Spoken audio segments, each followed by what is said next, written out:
cold weather don't the best. 5 metre swells and that. We just got to catch this 500 kilos for the van, and we'll be right. Can't wait for a bit to the weather, please. Nah, can't wait, darling. Alright then. We just got to get done. Can't wait. Stay safe. Don't take any risks. Alright. No, I won't take any risks. Okay, see you. Big hill. Give the kids a kiss for us. I'll see you later. Okay. Righto, love you. Bye. Bye. Curry's just reassuring me to keep safe and don't take any risks. But at the end of the day, that's why I'm out here. I'm doing it to support the family. That's why I'm running the business. It's just what you have to do. It's just... You can't feed your kids if you don't go to work. It's a gamble, a huge gamble. Hopefully it pays off.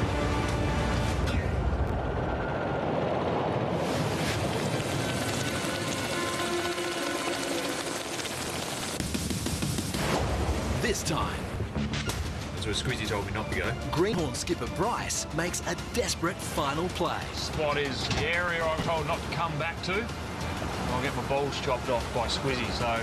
It'll sink or salvage his season. I've sabotaged your dinghy. Sabotaged it? The Jaeger Brothers Inshore Dinghy Challenge. Dad's told me he's better than Uncle Cracker, but we'll have to see. Whose idea was this? Threatens to derail Snotty's comeback. I want to go home. I want to go home. And after a season ravaged by a global pandemic... Yeah, not bad. What's going on? Shock news that will rock the entire fleet. You're joking. Wow. You're kidding. That's insane. I've put too much work and effort into this business to let it just fold and not do anything about it. I'm having a crack.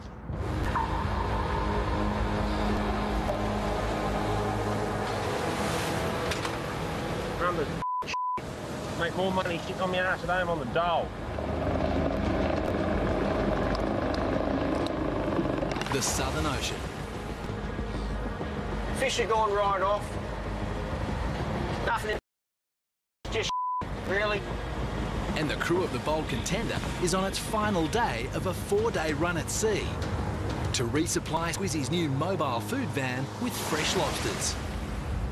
The morale this morning is at an all-time low. We've got 13 fish from 13 pots. We need about 110 on a day.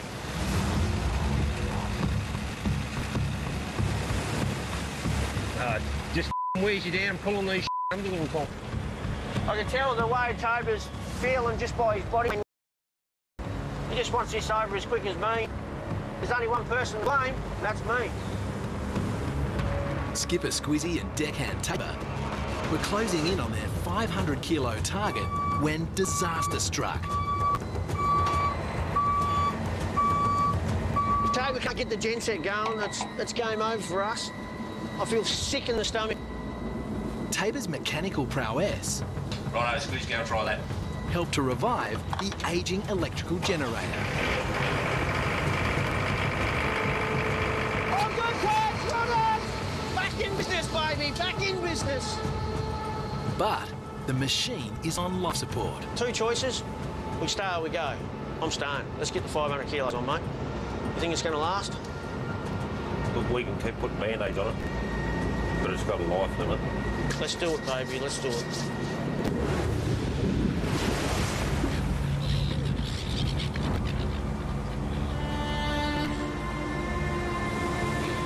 There? Yep. Think the crayfish.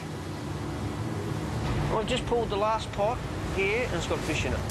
Doesn't that you? Last one is the only one where we got fish. Squizzy's decision to stay at sea and fish has backfired. I'm setting the pots back. We'll go for a Hail Mary. We're not going to make our target this morning, so have a day shot. It's just what we have to do. I don't know, 30 more of them, set the pots on them. Ask him where his friends are then. You maybe spend as much time looking at Sounders where he does Facebook with our fishing pot. Another shot, another $700 in fuel, plus the bait, $150 worth of bait. A load of time. Instead of being home tonight, we'll be home tomorrow now. Squizzy's already staring down the barrel of a $23,000 bill to replace the faulty genset. I want to go home. I want to go home.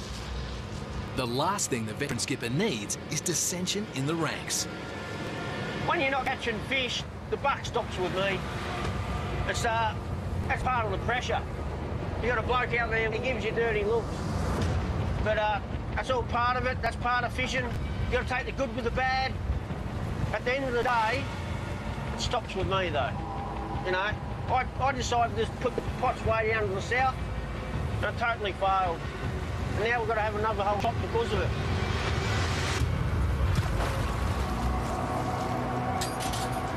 We've taken a lot of risks to get to this point, and so far nothing paid off.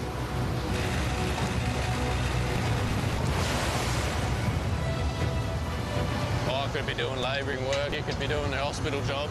Like, we could both be making money.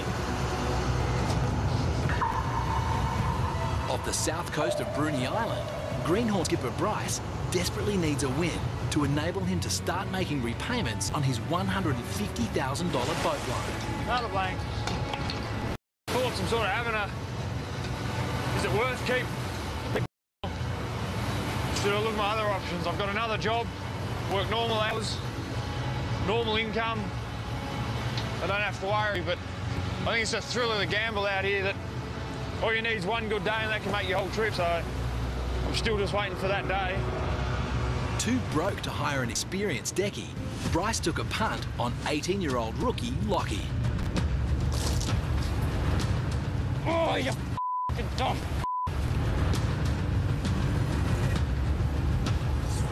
Oh, no, I'm not good. But that gamble has not worked. I got the ones with the anodes. Bryce and partner Tamara's bank account is dwindling by the day. As long as Lockie doesn't throw them over without tying them on, we should be good. Thank you.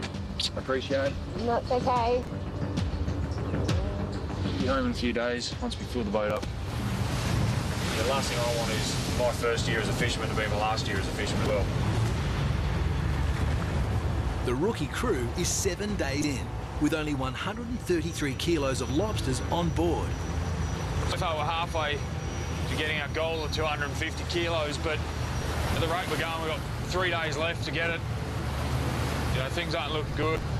I won't be able to cover any of my bills. Lockie's not going to get much of a pay.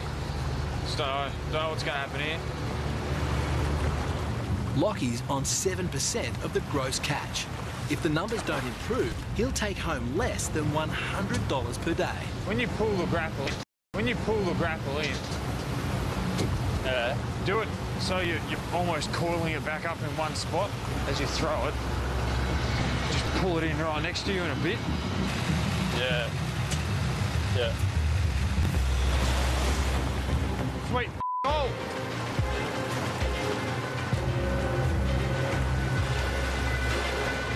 What the f*** wrapping around my hand? And You would have got that. oh, Check it. line's running this way. Next to us. No, it's under the water. Some dickhead ran over the pot. So I'm just trying to figure out what to do. Right, take all that back. The rookie crew manages to save the $350 pot. Take that. But if the rope is tangled around the propeller shaft, the boat is going nowhere. I reckon we cut No. that. You just need to put that in the holder. Oh. Now come hold this. Now get out of the way. Grab it again. Just going to check with the camera to see what's happening. See what I need to do next. Just have to see what it's doing. It's right around the prop. Looks like it's only loosely sitting on there, so because there's so much loose stuff there, if that grabs that, it stops the shaft spinning, we'll end up dead in water, so we're probably not going to get it off, I think. For the second time this season, Bryce has driven over his own pot line. I'll give you $100 to do it. $100 to go and get it. But this time round, Bryce is not so eager to brave the freezing cold conditions to cut the line loose. I can't, man. I legit can't. Go on. It's way too cold. No. The sun's out. No, because if I shake your hand, then I have to. So I only go swimming when it's like 30 degrees plus, and that's in WA. I don't want it. Oh, no. How much money does it take to get you in?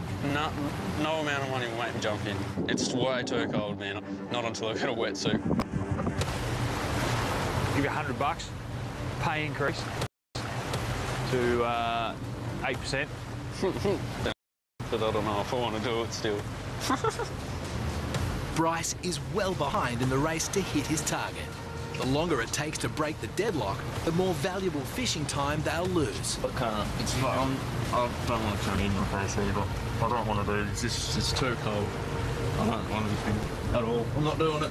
It's too cold. You do it, Bryce. You go.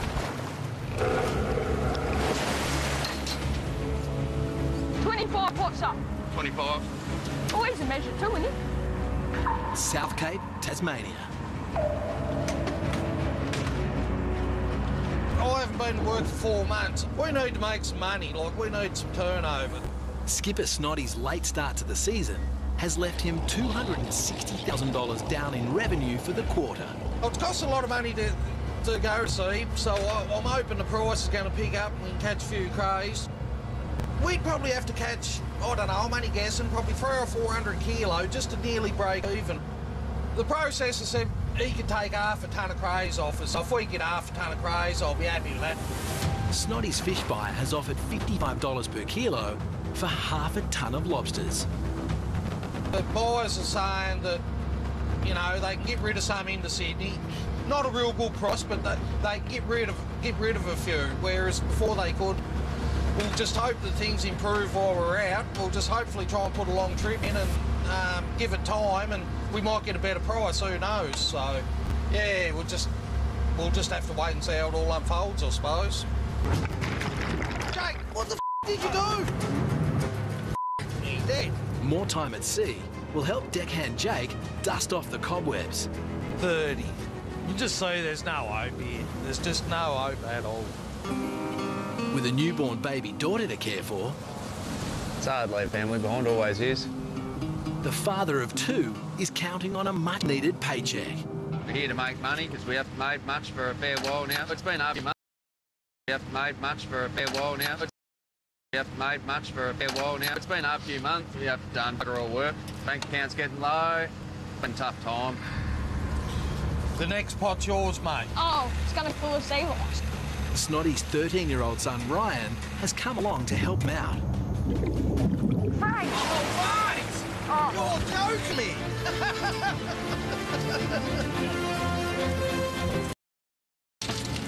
You might be in for an early retirement, Snod. You might be in for an early retirement, Snod. One of his pots that he set yesterday, and might have been a 7, which is hot of the morning as well. And yeah, he definitely takes after his old man, I think. He loves his fish. I think it's starting to get into his blood. I'm not going to push him into it. Like, I don't say, you come and fish and I'll pay you or anything like that. He's just like, come and fishing, Dad. 7? 7? 7? Yeah. Awesome, mate. Awesome. I can get one of them. Both my grandfathers were cray fishermen. My great-grandfather was a cray fisherman. Yeah, so it's just been in the family forever, really. So Ryan is a 6th-generation lobsterman in the making. Only time will tell if Snoddy's fishing business will survive the tough times, so he can pass it on to his son. Whoa, he's on fire.